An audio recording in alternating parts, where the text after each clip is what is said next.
So I've managed to smash 100K much faster than I thought, which is great because I only started this store 90 days ago. So here's the total sales and here's the ad account, and I'm kind of shocked at how well this has worked out. I started a new dropshipping store to see how fast I could break 100K in sales and documented the whole process. So in this video, I'm going to show you how I managed to smash that and do over 175K in sales with over 46K in pure profit in just under 3 months. Growing a dropshipping store is incredibly hard, and every day thousands of people around the world put crazy amounts of effort into trying to do it. But the reason this challenge started was because 2 years ago in 2020, when the virus hit hard, I started to see a lot of posts saying dropshipping was officially dead. And I wanted to disprove this, but not only that, show you how that was the perfect time to capitalize while everyone else was pausing ads and shutting shop. Now, when I went out to do my usual research to see the advice out there on what other YouTubers were saying, I realized something. If I started again, I'd pretty much do none of the things that we get told to do. I wouldn't devote much time to Facebook ads. I probably wouldn't even touch TikTok either. I'd just focus on sticking to what I know best. But let's face it, if I made a video saying, "You shouldn't consider this method," it's just all talk, right? So I thought we'd start again and document the whole process to get 100K in sales with over 30K in profit as fast as I possibly could, in an attempt to help new dropshippers discover a whole new way of doing things. So I set out to just do that, and the first thing to do was to set some goals. Okay, so my goal here isn't actually to scale off the bat. I think that's a bad goal because that forces you to chase fly-by-night products that will most likely bring in a ton of refunds and chargebacks, killing your profit margins. So my first goal was to test a reliable product that didn't have many issues and that I knew my supplier would come through if we got to the scaling phase. I want as many mega fans of this product as possible because if I can get proof of concept that the product works and doesn't come back broken in a timely manner, I can then turn on the madness with ads and begin to scale. And my plan to do this was to get 10 sales as fast as physically possible and email each customer and asking how the experience was. And I've decided another goal is to try and get as close to 50% profit margins right off the bat. Now, that's not a secret hack of dropshipping or anything, but I know if I begin to scale, this profit margin will start to come down, so I don't want to be getting 10% right off the bat and be left with absolutely nothing, or even worse, actually losing money. And of course, I want to keep getting cold sales, then make more money off remarketing, emailing them, and so on. So now I need to explain to you the strategy I would use that broke 6 figures so fast. Now, we're often taught that we should just run Facebook ads. You know, the kind of things that annoy people, that really aren't interested, but they're just trying to see what their friends are up to. Problem is, these people really aren't in a buying mood. They're just trying to socialize. So why would you run ads here? The whole problem with that is, yes, it can work, but it's extremely hard, especially to scale. So what's the other option? So let me explain. There's these things called Google Ads. This is much more targeted to get people who are actively searching for products and most importantly, in a buying mood. So we have shopping ads, which run at the top here, and search, which are a row or two down.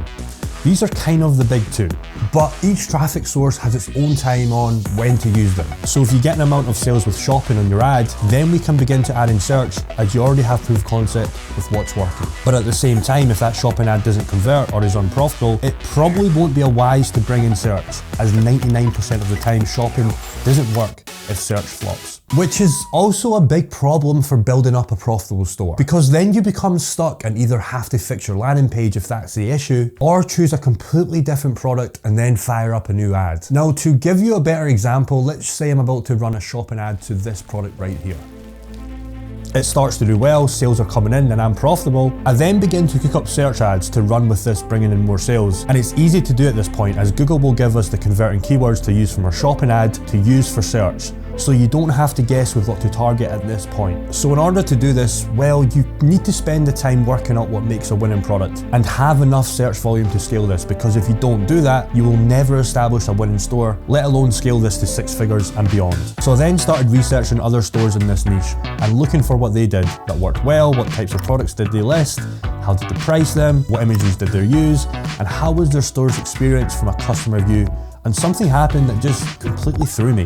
So I've just stumbled across something that's really good news or possibly really bad news. Basically, all of the competition that I've realized are kind of listing the same product, and what I've realized is none of them are actually capitalizing on good copy, frustrations, and most importantly, problem-solving descriptions of this product. In fact, I've not actually found one store talking about the things that I wanted to write as a description of the product. So what that could either mean is there's completely zero market at all for my idea, or an exciting thing, I found a gap. Because if there's some level of demand, I feel like I might have found a winner. So armed with this knowledge, I then set out a plan to list my product. So here's my plan. I'm going to come up with a competitive price with all my other competitors. Then to completely stand out, I'm going to make a much better product image. As what I've found is they're literally all copying each other, which is fine, but I want to stand out. Then I'm going to completely rewrite this description to totally target frustrations and interest and goals and all those other things that I put in my notepad. And what I think the customer really cares about when buying a product like this. The next thing to do was to pump up some ads. And by that I mean simply run one shopping ad. Here's pretty much what happened. Day 1 to 7, it did pretty much nothing. And then at the same time at day 12, it started to take off. So just bear that in mind, guys. Sometimes it takes a little bit of while to get going,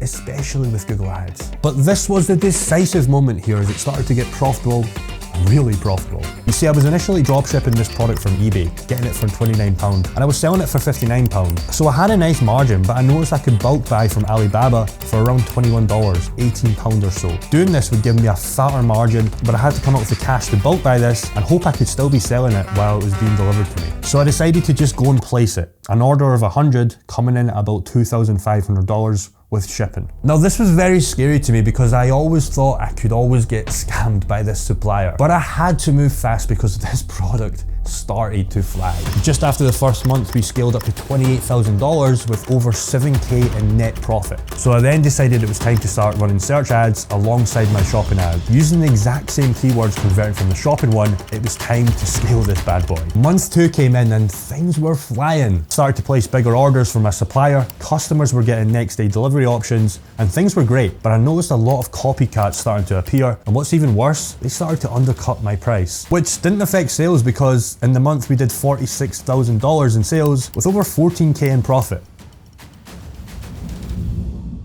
So I've managed to smash 100K much faster than I thought, which is great because I only started this store 90 days ago. So here's the total sales and here's the ad account, and I'm kind of shocked at how well this has worked out. But the thing that really surprised me was the actual profit. $92,000 in sales in the last 30 days with over 31K in profit.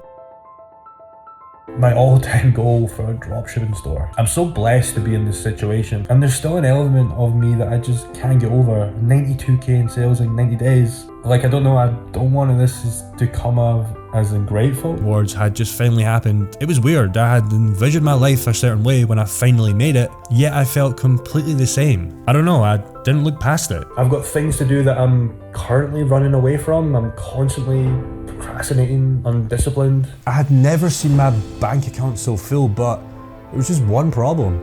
I wasn't enjoying it anymore. I lacked the purpose behind the store. I mean, it was just a dumb product. I didn't feel like I was creating value anymore. Unlike the initial vision, the excitement, I was just maintaining the store because it was now my job. And to make things worse, Google had just banned my account. And that brings me up to the close of the store. Now, yes, I could have went and fixed off the suspension with Google Ads, but this was my first proper big winner. So taking what I learned from this and moving on to the next store was what I chose to do. Oh, and you're probably wondering what the product was.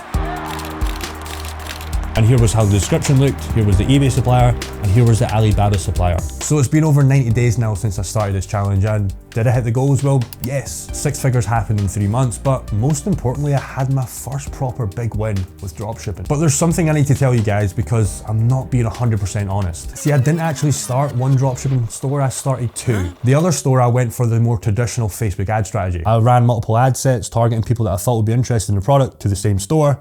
This is the result, 0 sales, and I kind of feel like that speaks for itself really. Now, I'm not saying Facebook ads are dead or not to do it. Tons of people are getting great results just by using Facebook ads. But what I am saying is actually focusing on just one source of traffic can actually get you the best results. And if you are doing Facebook, maybe it's about time to introduce Google alongside your Facebook strategy. And that's why you need to watch this video next, because I used every tip that's in this video. And if you implement them, you will have a much higher chance of success.